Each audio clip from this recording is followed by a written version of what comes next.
오늘 우리에게 주시는 하나님의 말씀 마태복음 12장 18절부터 34절까지 말씀입니다. 마태복음 12장 18절부터 34절까지 말씀. 이제 계속해서 마가복음 12장입니다. 마가복음 강의 다시 시작하도록 하겠습니다. 18절부터 34절까지 말씀 저와 함께 한 절씩 교독하시겠습니다. 부활이 없다고 주장하는 사두개파 사람들이 예수께 와서 물었다. 선생님, 모세가 우리에게 써주기를 어떤 사람의 형이 자식이 없이 아내만 남겨두고 죽으면 그 동생이 그 형수를 맞아들여서 그의 형에게 대를 이을 자식을 낳아주어야 한다 하였습니다. 형제가 7이 있었습니다. 그런데 마지가 아내를 얻었는데 죽을 때 자식을 남기지 못하였습니다. 그리하여 둘째가 그 형수를 맞아들였는데 그 또한 자식을 남기지 못하고 죽고 셋째도 그러하였습니다. 7이 모두 자식을 두지 못하였습니다. 맨 마지막으로 그 여자도 죽었습니다. 그들이 살아날 부활 때에 그 여자는 그들 가운데 누구의 아내가 되겠습니까? 7이 모두 그 여자를 아내로 맞아들였으니 말입니다. 예수께서 그들에게 말씀하셨다. 너희는 성경도 모르고 하나님의 능력도 모르니까 잘못 생각하는 것이 아니냐. 사람이 죽은 사람들 가운데서 살아날 때에는 장가도 가지 않고 시집도 가지 않고 하늘에 있는 천사들과 같다. 죽은 사람들이 살아나는 일에 관하여서는 모세의 책에 떨기나무 이야기가 나오는 대목에서 하나님께서 모세에게 어떻게 말씀하셨는지를 너희는 읽어보지 못하였느냐. 하나님께서는 모세에게 말씀하시기를 나는 아브라함의 하나님이요 이삭의 하나님이요 야곱의 하나님이다 하시지 않으셨느냐. 하나님은 죽은 사람들의 하나님이 아니라 살아있는 사람들의 하나님이시다. 너희는 생각을 크게 잘못하고 있다. 율법학자들 가운데 한 사람이 다가와서 그들이 변론하는 것을 들었다. 그는 예수가 그들에게 대답을 잘 하시는 것을 보고서 예수께 물었다. 모든 계명 가운데서 가장 으뜸되는 것은 어느 것입니까? 예수께서 대답하셨다. 첫째는 이것이다. 이스라엘아 들어라. 우리 하나님이신 주님은 오직 한 분이신 주님이시다. 내 마음을 다하고 내 목숨을 다하고 내 뜻을 다하고 내 힘을 다하여 너의 하나님이신 주님을 사랑하여라. 둘째는 이것이다. 내 이웃을 내 몸같이 사랑하여라. 이 계명보다 더 큰 계명은 없다. 그러자 율법학자가 예수께 말하였다. 선생님 옳은 말씀입니다. 하나님은 한 분이시요 그 밖에 다른 이 없다고 하신 그 말씀은 옳습니다. 또 마음을 다하고 지혜를 다하고 힘을 다하여 하나님을 사랑하는 것과 이웃을 자기 몸같이 사랑하는 것이 모든 번제와 희생제보다 더 낫습니다. 함께 있습니다. 예수께서는 그가 슬기롭게 대답받는 것을 보시고 그에게 말씀하셨다. 너는 하나님 나라에서 멀리 있지 않다.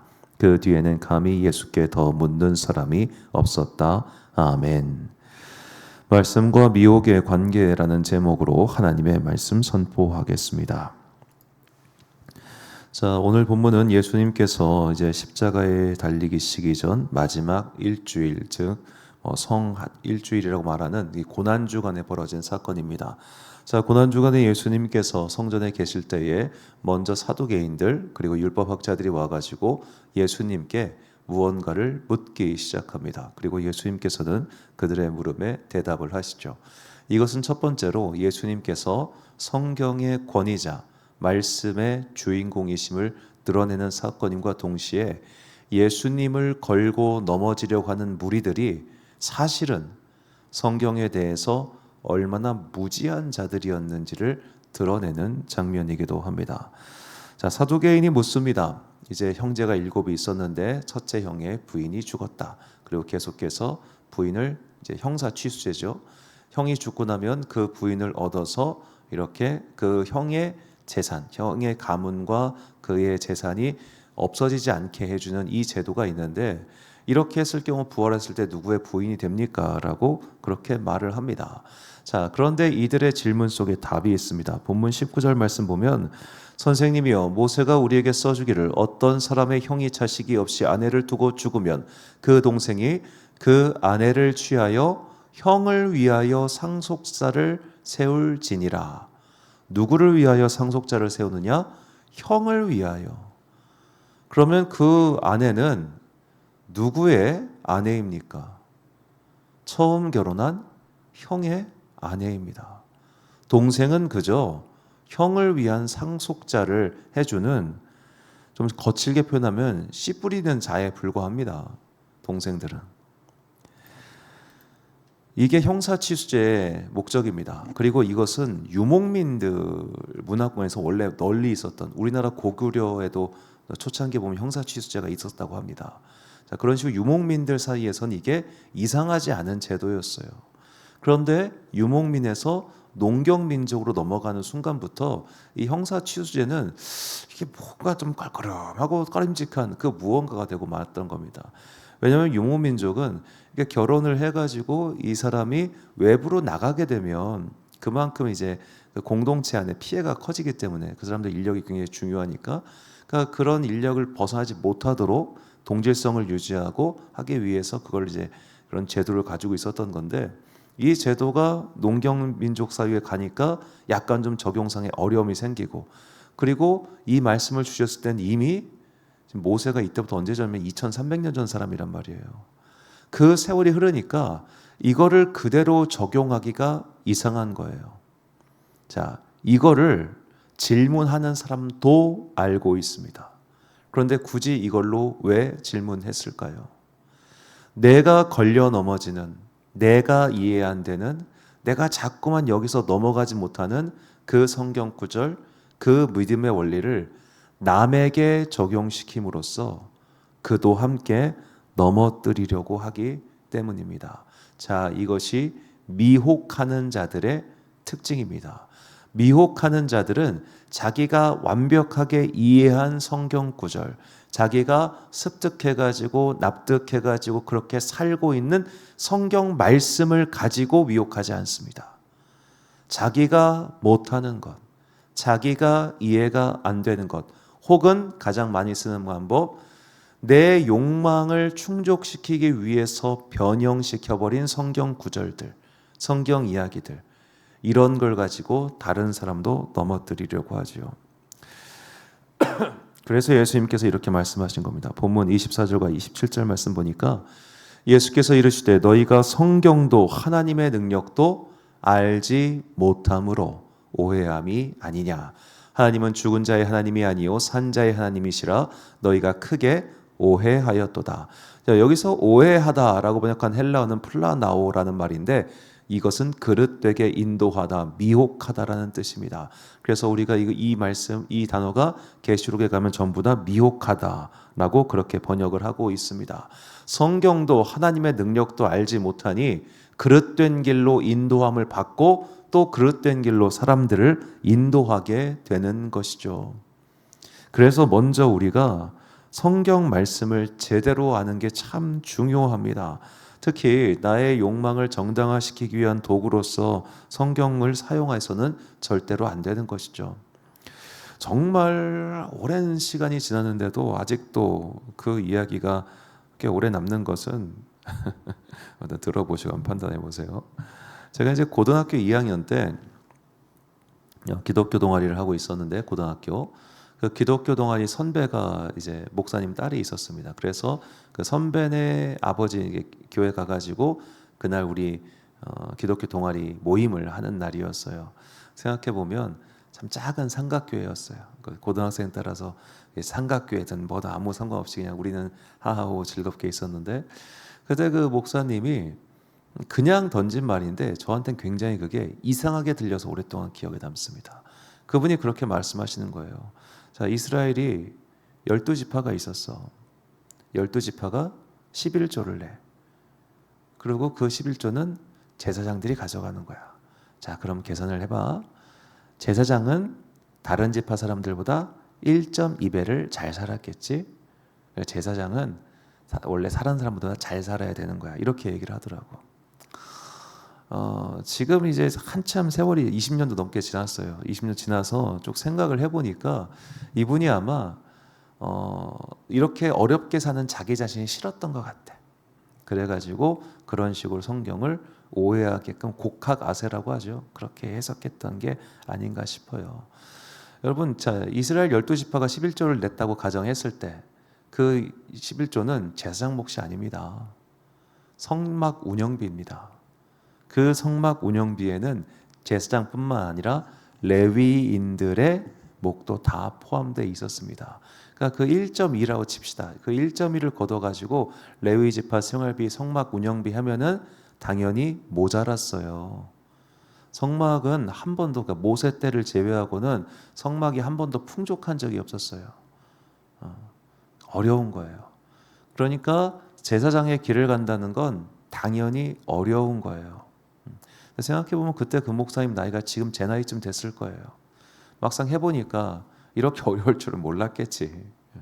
원래부터 어려운 직업인 거예요. 그냥 이 직업은 돈을 많이 못 버는 직업이라고 머릿속에 생각하고 인정하고 출발을 해야 되는데, 이게 이제 신학생 친구들 중에는 가끔씩 나도 저렇게 큰 교회 목사 될 수 있을 것 같거든, 나도 저렇게 유명한 목사 될 수 있을 것 같거든, 그러니까 그런 거에 착각하고 오해하는 경우가 많은데, 그거는 이 직업을 몰라서 하는 거예요. 이 직업은 원래 이런 직업이에요.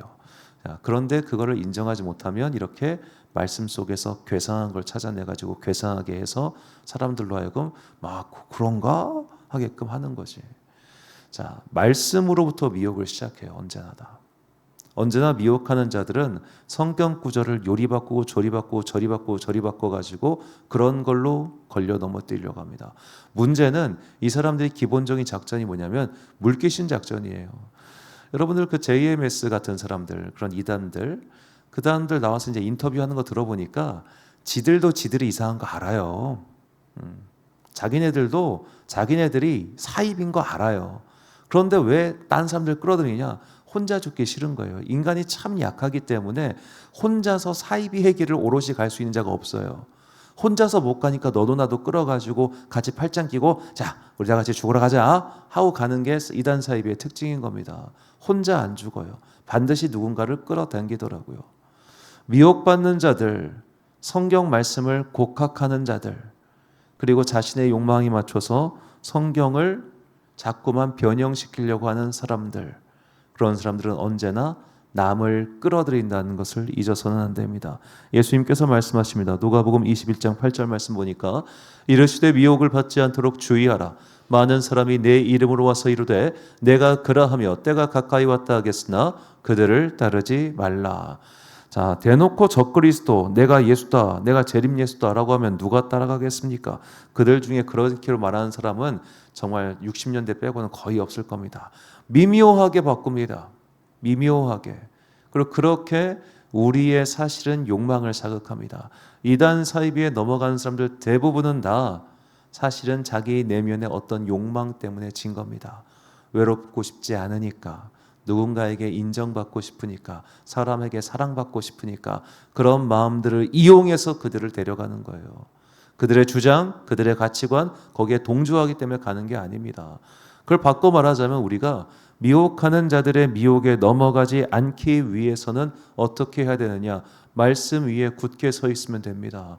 바른 말씀을 믿고 바른 말씀을 따르고 오롯하게 진리이신 예수 그리스도의 십자가의 길을 가면 되는 겁니다. 옆 사람이 그 길 가든 말든, 누가 나와 함께 가든 말든 나는 그런 거 신경 안 써. 나는 오직 앞에 계신 주만 바라보고 갈 거야 라는 분명한 믿음을 가지고 있으면 때론 흔들리고 때론 넘어질지언정 잘못된 길을 가진 않아요. 이게 중요합니다. 어쩔 수 없으면 우리가 인간이기 때문에 우리는 주변의 영향을 받습니다. 옆에 사람 뭐하지? 옆에 사람 뭐하지? 이거를 보고 있어요. 그런데 옆에 사람이다 그러거나 말거나 나는 내 앞에 계신 주님만 바라볼 거야 라는 마음을 가지고 믿음 생활을 하는 사람들, 그 사람들은 언제 어디에 있든지 미혹당하지 않습니다. 오히려 정말 많이 미혹당하는 사람들이 많은 사람이 있는 곳에 기웃기웃거리면서 거기에 가는 사람들이에요. 왜 신천지 같은 애들이 저희 같은 작은 교회 안 오고 큰 교회 가 있겠습니까? 거기가 거둘 게 많거든. 거기가 유혹당하는 사람이 훨씬 많거든. 거기가 그냥 여기 좀 유명하다니까 가볼까 간 사람 정말 많거든요. 그러면 제가 참 안타까운 게 특히 이제 청년 때 그런 분들 참 많은데 유명한 교회들이 있잖아요. 유명한 교회들. 이 친구들이 그런 유명한 교회들 무슨 유목민만 떠돌아다녀요. 그래서 이제 어디가 좀 유명하다 그러면 글로 쫙 몰렸다가 이게 또 썰물처럼 쭉 빠져나갔다가 일로 몰렸다가 저희 때는 뭐 그 제가 대학생 때는 전병욱이 제일 유명했다가 그 다음에 김동호가 유명했다가 그 다음에 이재철이 유명했다가 이런 식으로 유명한 목사님들 교회로 얘네를 순례를 해요. 난 그 친구들 지금 이제 제 나이보다 좀 더 많아졌겠죠. 어디서 뭐 하고 있나 너무 궁금해.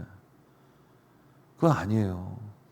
그렇게 무언가 유행 따라다시 가는 사람은 미혹하는 자들에게 걸려서 넘어지기가 너무 쉽습니다. 자, 미혹하는 자들은 앞으로도 우리를 이렇게 미혹을 할 겁니다. 성경을 쓱 가져와 가지고 이런저런 말을 붙이면서 혹은 야 여기 와보지 않을래? 이런 식으로 우리의 어떤 마음의 한 부분을 자극하면서 결코 혼자 가지 않고 꼭 같이 가려고 할 겁니다. 자, 그러한 미혹함에 넘어지지 않기 위해서는 내가 단단히 서 있으면 됩니다. 나는 예수 믿는 사람입니다. 나는 하나님의 말씀인 성경을 믿는 사람입니다. 그 두 가지를 분명히 붙들고 어떠한 미혹에도 넘어가지 않는 우리 모두가 되시기를 주님의 이름으로 축원합니다.